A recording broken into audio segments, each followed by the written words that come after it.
Hey dudes, welcome to Splat from the Past, the only 80s themed horror and sci-fi show where things can get totally radical.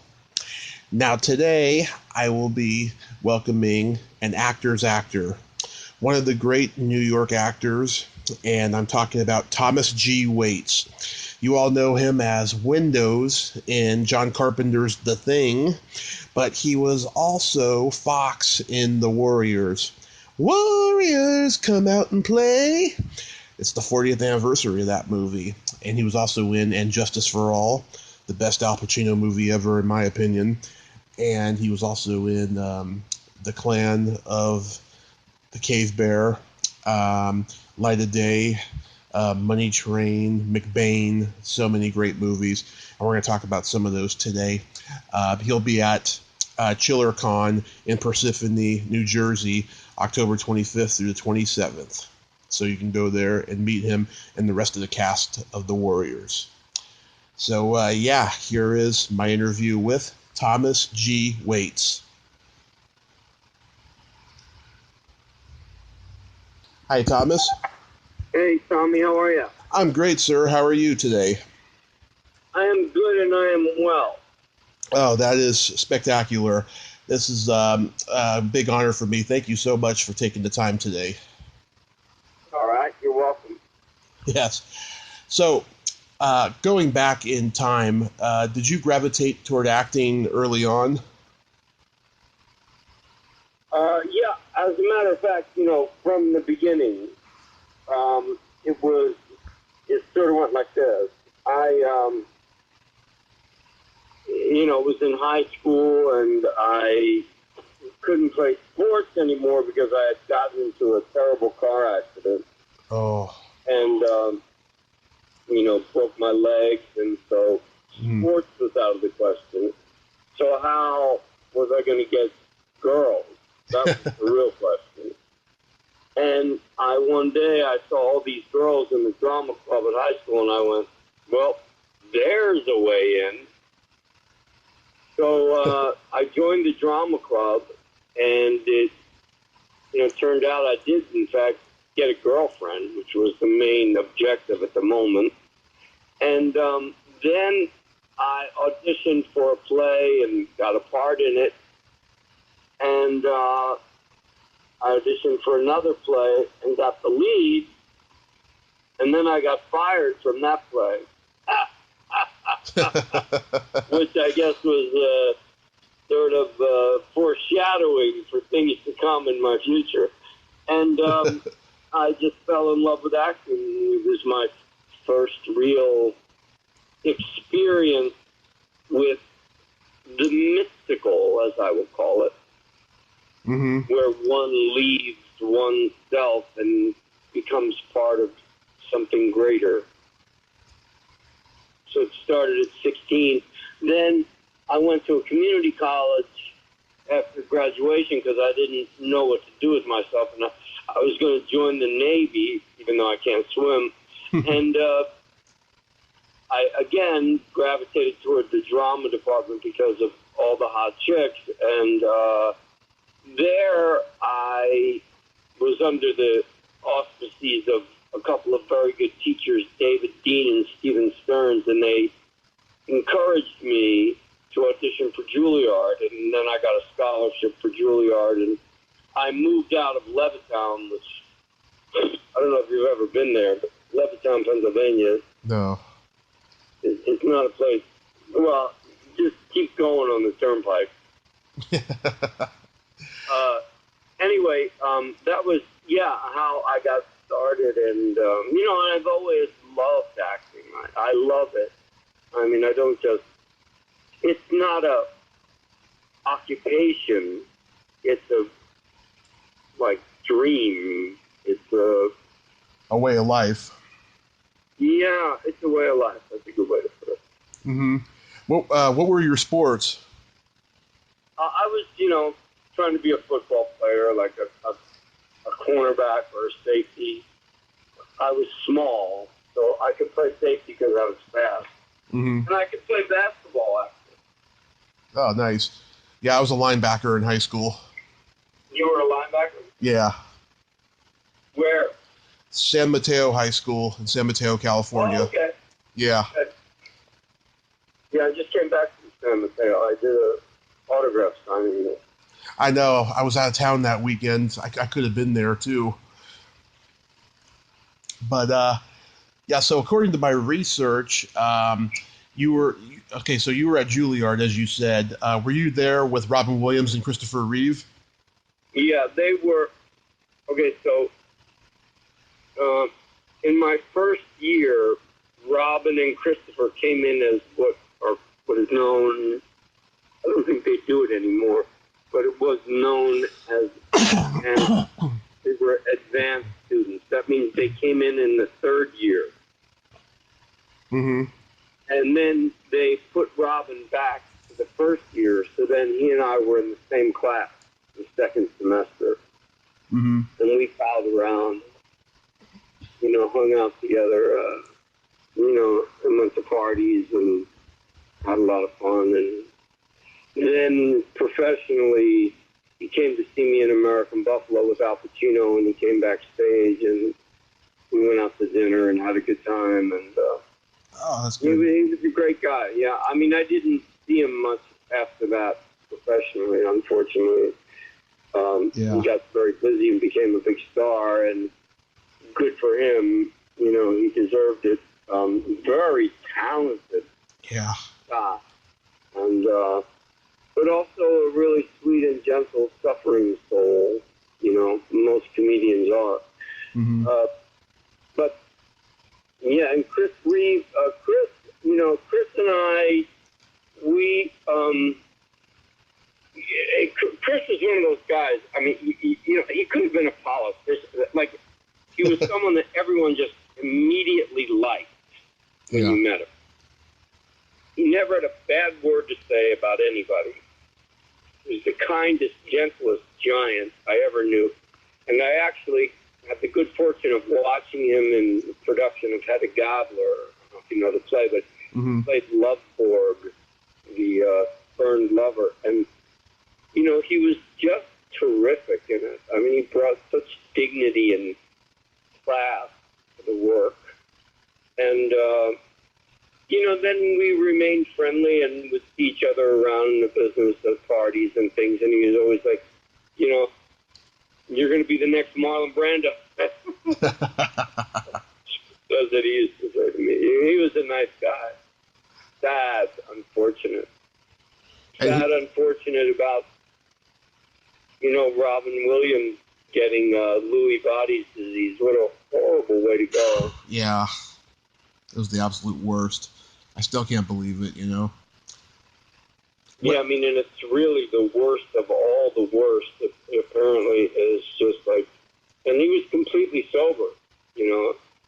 He had been sober for a number of years, 7 years, I think, and he was going to meetings and really taking care of himself and working out.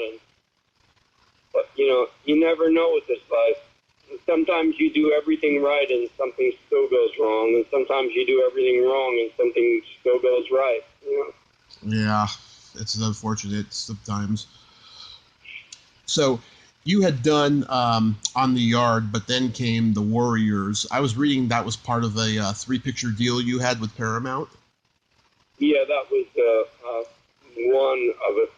the first of a 3-picture deal that never panned out because I got fired from Paramount. And then to exacerbate an already terrible experience getting fired, I took my name off of the credits of the movie, and that really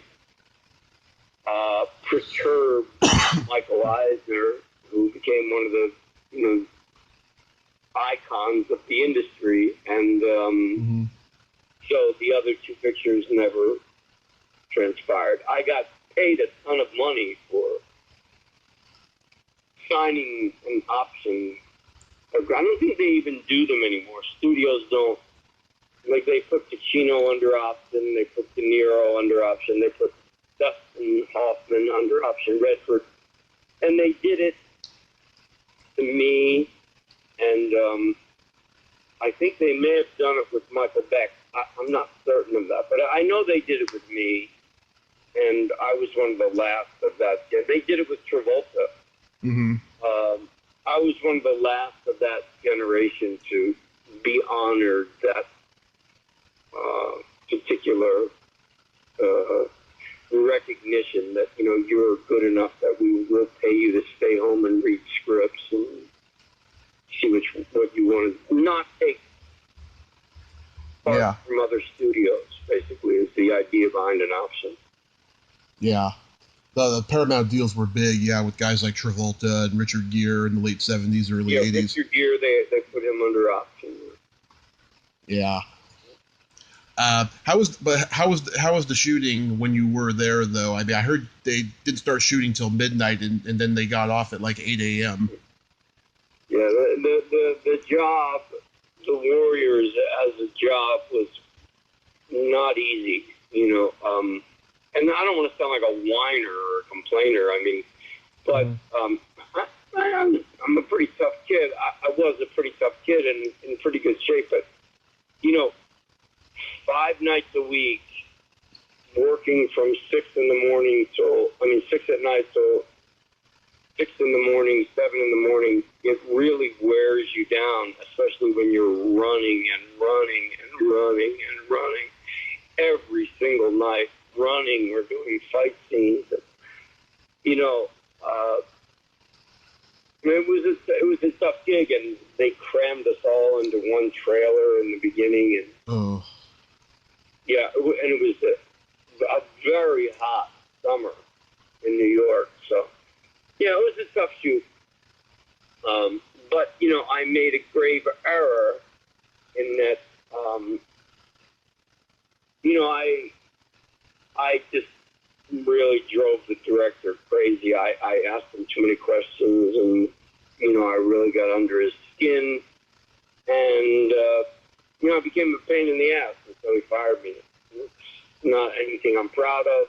Mm-hmm. And as I said, I made it worse by taking my name off the movie. And I eventually did get to make amends to the director, which I'm glad about. Oh, that's good. That's good. Yep. When the movie got released, it caused such a frenzy with gangs. They were causing riots in the theaters. Did you ever witness any of that in New York? No, I went to see it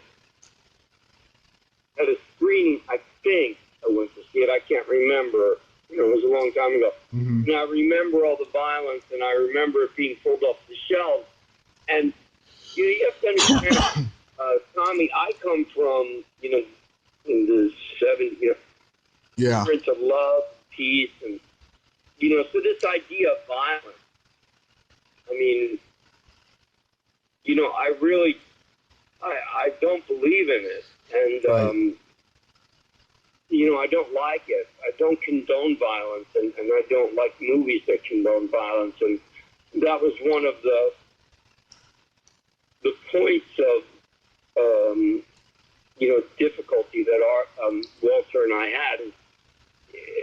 You know, I thought we were making a love story about a guy that meets a girl and gets away from all of this, you know, gang life. Yeah. And he was making a movie about a gang life that happened to have a, you know, a B story with a guy and a girl. And I didn't think that was the movie we were making. And that was my point of contention with him. Mm-hmm. Because, you know, I don't like violence, you know. I don't think we need any more violence on the planet, do you? No, I think violence is antiquated. You know, I don't think we should have any violence in this world. You know, and people are violent to themselves. You know, they smoke and drink and harm themselves. They harm each other. You know, we're in a transition as a culture to learn how to get along with each other and how to love one another, even if you don't like the other person. Right. And that's really our challenge, I feel. And at that time, anyway, in my career, I was trying to make movies that had something to say about that. And obviously, I fucked it all up. That's another story. Yeah. What do you think is the legacy of the movie and why people like it so much? Well, I think it really is a tribute to Walter's directing. I mean, as paradoxical as that may sound, because we didn't get along, the guy was still a really good filmmaker. And he had a great cameraman in Andy Laszlo, and he made New York and captured New York the way that it really was back then in the 70s. And he did a terrific job with involving the audience in the main character or characters' dilemma of trying to get home. You know, it's the Odyssey, right? It's like, you know, the fight to get home. Sometimes you really have to fight to get home. And it's got a message. Metaphorically and physically, yeah. Yeah, and it's got a message of loyalty, too. You know, friendship. Yeah, I think it does. I think it does. And I think Walter is a very loyal guy. I mean, look, he helped Deborah von Valkenburg and David Patrick Kelly and James Remar and many other actors that he worked with. He gave them numerous opportunities after he worked with them because he enjoyed working with them so much. Oh yeah. So he's a very loyal guy. I wished I'd gotten along with him. I wished I'd handled this whole situation differently, but that's Monday morning quarterbacking. What I should have done is call my agent and have my agent deal with it instead of me, opening my big mouth. But I was a kid. I was 23. And all of a sudden, I went from literally sleeping on park benches and people's couches to, having a lot of money, and I really didn't know how to handle it. But then you did my favorite Pacino movie, And Justice for All. Yeah. Well, see, this is the thing is, and I've had this conscious thought that, like anyone that could make the mistakes that I made and still survive in this industry and have a career, must be pretty talented.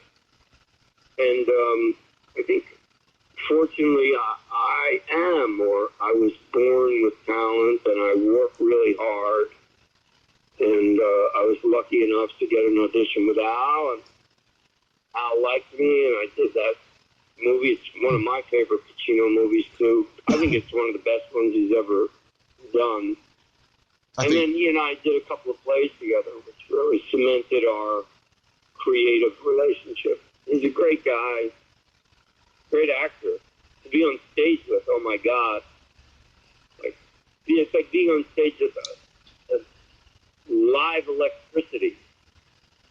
Mm-hmm. Did he? Do you consider him one of your mentors? Yeah, I do. I do consider him one of my mentors. He's a very ethical man and a generous man and very committed to the work. Some guys you think like, is this guy just an asshole or what? And other guys you think like, oh my God, this guy's a prima donna. And then some guys you can just go, wait a minute, this guy's an artist. And that's Al. He's an artist. An artist, we create. And, I would say he was a mentor. And he's been very good to me over the years. I mean, I don't see him that much anymore, but I run into him at the Actors Studio occasionally, Yeah. Yeah, it's a great movie. It has a great mixture of social commentary, drama with biting black comedy. It's definitely a product of its time because you don't see a whole lot of that these days. Yeah. Yeah, it was Barry Levinson's first movie. Oh. Barry Levinson and his first wife Valerie wrote that together. And Norman Jewison, the great director, Norman Jewison directed it. He was a great director. Mm-hmm. Did you go in and audition for him? Yeah, I auditioned with Al. Mm-hmm. That's how I wrangled that. I think what happened, if I remember correctly, is my agent called me up after I'd gotten fired from the Warriors. And, you know, there was sort of a cloud hanging over my head. Yeah. He said, you know, Dino's next movie is coming into town and they want to see you for a role. And I had a great agent named Jeff Hunter, who's no longer with us, but he was the best, and he makes them like this. He said, I insisted that if you're going to audition, you audition with Al. I said, great. So I went to Martin Bregman's office. That was Al's old manager. Mm-hmm. Nice. Al was standing behind the desk when I got there talking to the secretary, and he was saying to her, you know, listen, I've got to go. I got a dentist appointment. And I, Mr. Nobody, I go, excuse me, I had an appointment at 2 o'clock, and I was supposed to audition with you. That's what my agent told me, and you were going to a dentist appointment. And he's like, I'm sure he must have thought, like, who the fuck is this? But yeah. Instead, he said, well, we'll give you another appointment. Can you come in tomorrow? And I said, yeah. So, in fact, the next day, and he and I just lit the room on fire. Really? Was it intimidating at all? Yeah, I was 16. I saw The Godfather. I became Al Pacino for about a week, Mm-hmm. I mean, he was my idol. I thought, except for Marlon Brando, this has to be the greatest actor in the world. And, I was intimidated, but I'm a natural-born performer, so, Yeah. Even when I'm intimidated, I go out there and I just go for the jugular, Yeah. because that's what I'm trained to do. So my instinct tells me to do it. So, I did a great audition. I got the job, and we had a really good time making the movie, and it was amazing to watch him work. And we improvised, and he taught me a lot. Yeah, man. Mm-hmm. He was a great mentor of mine. Yeah. And then comes John Carpenter's The Thing. Yes, John. What drew you to this movie? John knows how to create an atmosphere, let me tell you something. John is a very sensitive man. Mm-hmm. And he picked a great group of actors, and we got to rehearse for 2 weeks.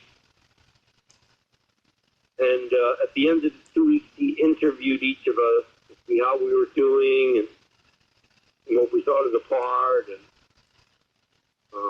were we having fun in Los Angeles? Imagine, I'm 26 years old. I'm in Los Angeles with a brand new car, making money, mm-hmm. getting per diem. I was having a really good time. Yeah. And I was like, John, there are all these gorgeous women. Like, I don't know how to approach them. And he's like, well, can't you just act it? So, John gave me one of the greatest experiences of my life, working with Kurt and Wilford Brimley and Charlie and Joel Polis and Dick Dysart and Donald Moffat, David Clennon, all that. T.K. Carter. Yeah, TK. TK was the character. He's a character. He's a good lad. We had a good time. It was a great job. Yeah. Yeah, didn't you insist on everyone calling you Windows? Yeah, the fact of the matter is,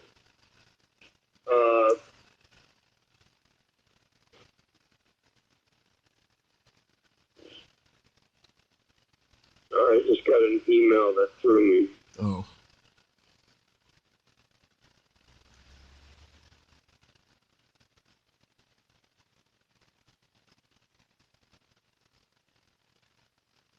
Sorry. Okay. It's about one of the plays I have running in New York that I have to deal with. Oh, okay. Sorry.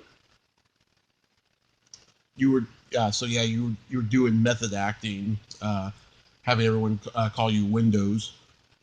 Oh, okay. So what happened is one day I came into rehearsal and I said, John, I want everyone to call me Window. And I put on these green sunglasses. And John looked at me and he thought about it and he went, okay. And we changed the name from, I think he was supposed to be Hispanic. Hispanic. Yeah, I think he was supposed to be like Rodriguez or something. Yeah. Well, it doesn't fit anyway, so let's just, so we changed it to Windows. Yeah, and then I think it was a good idea. I think it really makes the character stand out. Mm-hmm. Yeah, I think it's a good name for that character. Yeah. Do you think the movie didn't do well because it came out right after E.T.? Yeah. I think they did a bad marketing deal. And John lost a lot of opportunities as a result of banking on that film. It didn't succeed at the box office, despite the fact that it eventually became a cult film. It came out and it tanked, and he paid for it, Mm-hmm. bet on it, but that's our lives. We live, like some people go to Las Vegas, which I hate. And some people go to Las Vegas and they bet on fantasy football a bit. And that's cool, if that's what you're into, if that's what gives you our life is a bet. Mm-hmm. It's a gamble, a constant and continual gamble.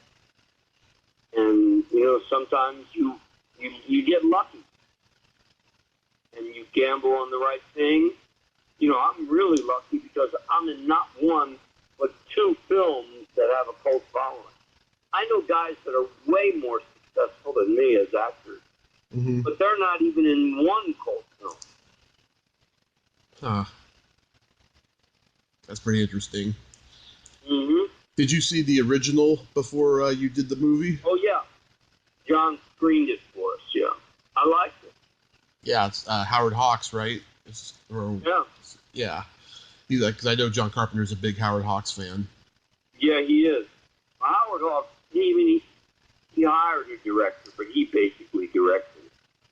Mm-hmm. Do you have any good stories about the Clan of the Cave Bear?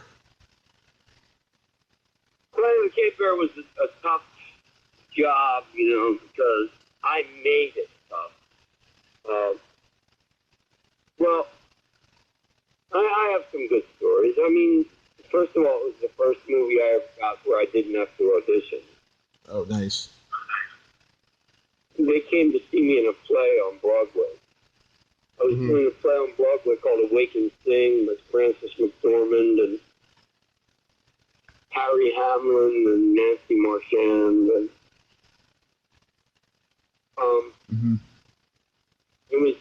it was a pretty big hit.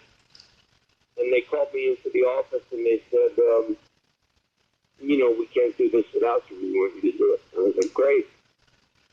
So I went there. I had a really good time, but there were a lot of problems on the production. There was no script ready by the first day, and so it was a bit of a nightmare, really. And we got way behind schedule, and they had to bring the bondsman in.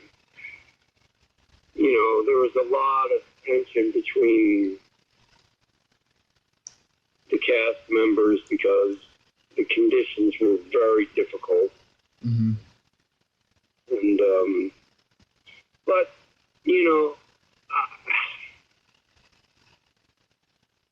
actually, I think it had a deleterious effect on my career, choosing that part. Mm-hmm. Anytime you do anything for money, it never seems to work out. Yeah. You do things because you love to do it, and you get paid well, it's great. But if you do things just because you're like, oh, well, I'm going to make a lot of money, Yeah. it's not a good motivation. Yeah, that's You what I've been should do told. things because you want to do them, not because you're going to make a lot of money. Mm-hmm. And I made a lot of money, and then I didn't work for a year. Oh. Yeah. When I was 3 years old, my parents took me to see Light of Day at the drive-in. Okay. All right. Yeah. Yeah. How was that shoot? That was fun. Well, I love Michael J. Fox. He was a great guy. What a hard worker he was. He was practicing that guitar day and night. I mean, the guy never played guitar before, threw himself into it. I love Joan Jett. She was great in the movie. Mm-hmm. I was hired originally as coach to coach the women on their screen tests for the movie. And then I was given the part of Smitty as sort of like not a token, but hey, well, you're a good guy, you're a good actor, why don't you play this part? And I really enjoyed working with Michael and getting to know him, and crowds would chase him wherever he went. It was really a lot of fun. It was a good job, and Paul Schrader is an excellent director. Yeah, you must have been excited to work with him because he's directed.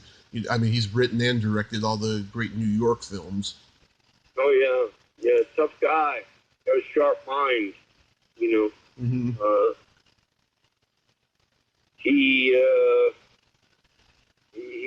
He's cut hard. He's a tough guy. He runs a set. He knows how to run a set. Mm-hmm. And I thought it was a good movie. I thought it turned out well. Yeah, I think it's underrated. Yeah. I think it lives on though for the fact that Bruce Springsteen wrote the title song and he performs it in concert to this day. I was curious, when did you start going to the actor studio?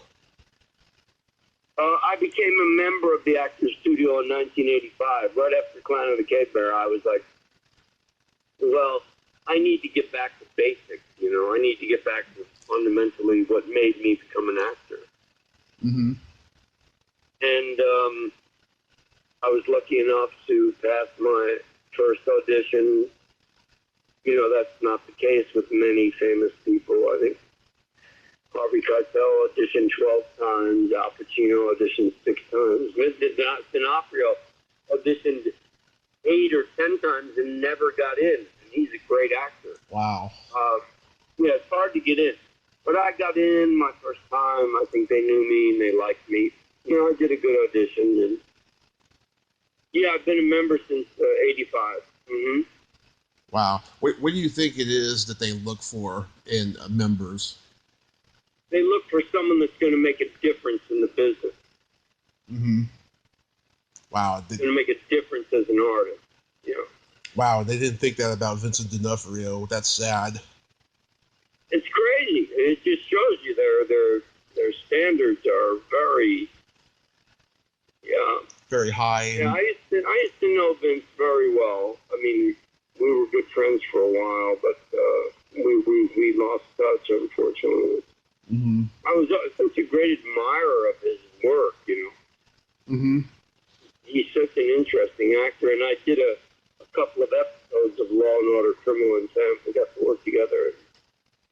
Yeah, he's a guy. Time he joined my acting class and co-taught with me.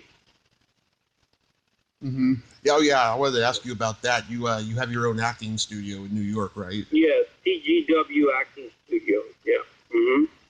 Do you get as much satisfaction teaching as you do acting? Maybe more. Because again, it's not one of those things I do, to make a living. Although it is my primary source of income, it's something I love so much. I really help people. Like, I can teach them how to take a character or take a scene, and it goes from 0 to 100. And I can teach them by, what's the correct word to emphasize in this phrase. Mm-hmm. Something as simple as that can open up a whole, or where to move on what line. And I'm a rather motivational individual, so I can inspire people to work hard. And you I can really love teaching, and you can actually teach yourself as you're teaching. You can, Well, as Shakespeare says, to teach is to learn. Right.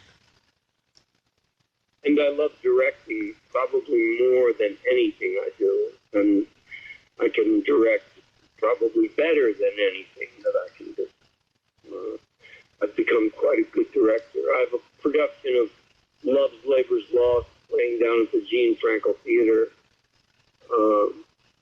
Now, I set it in Woodstock. Mm-hmm. It got one great review and two bad reviews. You talk them, they can't take a joke. But it's a really good show, and I use all my students. I'm the only acting teacher that I know of. I don't have a big institution like Juilliard or anything behind me. It's just me. I just rent space. But I'm the only acting teacher that finds money to produce plays for the students in, because that's how you get good as an actor. Mm-hmm. You just do scenes in classes. You have to do plays. Mm-hmm. You have to get everyone involved. It's a collaborative process. You got to perform in front of an audience. Yeah. So is that that the play you were just mentioning? Is that your latest project that you have? I have two plays running. One is called A White Man's Guide to Rikers Island, mm-hmm. which is basically a one-character play. And that's running at the Producers Club on 44th Street. And then I have Love's Labor's Lost with the music from the 60s down at the Gene Frankel Theater. And then the next thing I'm going to do is I'm going to direct a short film called Late Show Host, about a guy who's so desperate to be a late night talk show host that he has to kidnap people and tie them up in his basement and tell jokes to them and pretend he's a talk show host. Nice. It's really good. It's written by Jules Speiler. Mm-hmm. Very funny. So I'm doing that. I'm in pre-production for that, and then I'm not sure what I'm going to do. Well, I hope maybe going to England to direct Shakespeare. I have a musical that I wrote called McCare that Kelsey Grammer just did a reading of for me on the West End of London, and they're trying to raise money for that to see if we can get that off the ground, if Kelsey will do it. He did it as a favor. Mm-hmm. It's really good. Yeah, it's a really good piece. It's a period piece with rock and roll music. Nice. Yeah, well, I hope all those projects are successful and pleasant for you, Thomas. And October 25th through the 27th, you will be at ChillerCon in Parsippany, New Jersey, along with the Warriors cast. Yep. Have you done? I know you did the one in San Mateo last month, but is this the second reunion you've done with them this year? Yeah, I think it's the second one I've done with them this year. Yeah, because I've noticed it's always good to see the guys. We all got along really well. Yeah, because they've done like a ton of them this year. I didn't know if you've been at all of them. So no, I listen. Mm-hmm. Also, I'm a rock and roll music. I have a band called Thomas T. Waits Project. Mm-hmm. You go to Spotify and put in Thomas T. Waits Project, you can find my music. It's really good. But I do these signings to support my music habit. Nice. And so I don't, and I'm always busy, so I usually don't have time to do them as often as some other people do. What kind of music do you do? It's sort of rock and roll, basically. It's just folk rock. That's folk rock. Yeah, And yeah. rock and roll. If you go to Spotify and put in Thomas G. Lake Project, you can hear it. It's good. It's really well written. The same engineer that recorded Steely Dan. Nice. Oh, I'm going to check that out then. I love Steely Dan. I'll check it out. And this guy was great. We sound good. It's a good band. It's good music. And I write it all. I write the words. I write the music. And I play rhythm guitar. And so I do the autograph signings. A little mercenary of me, but I do the autograph signings to support my music habit. How long have you been playing with the band? I guess in this, incarnation, it's been about 5 years. We're playing the bitter end November 9th at 9 o'clock. That's our next gig. Oh, cool. So if any of your listeners are in New York, come on down. Yes. Come on down November 9th at the bitter end to hear Thomas G. Waite's music. It's on Bleecker Street. On Bleecker Street. Oh, that's a great song from Simon and Garfunkel. Yeah, right? Yeah. Well, Thomas, I'm so happy that you're still out there active, plugging away, and successful, and I hope it continues. And I thank you so much for coming on today. You're welcome, Tommy. You take care of yourself and keep in touch, all right? Oh, yes, my pleasure. And next time you're at a California con, I'll show up. Okay, babe. You good? Okay, bye-bye. Well, there you have it. Thomas G. Waits. Ain't he a cool dude? He is very, very well-spoken, interesting, very intelligent guy, and has great stories. I like talking to Thomas. He was cool. If you like this video, everyone, please subscribe to my YouTube channel. Add me as a friend on Facebook. Join my Tommy Kovac comedian page on Facebook. Follow me on Twitter and Instagram and all that fun stuff. Well, that's all the time we have this week on Splat from the Past. Until next time, this is Tommy Throwback Kovac saying, there's no shame in living in the past, because the present sucks. Later, dudes.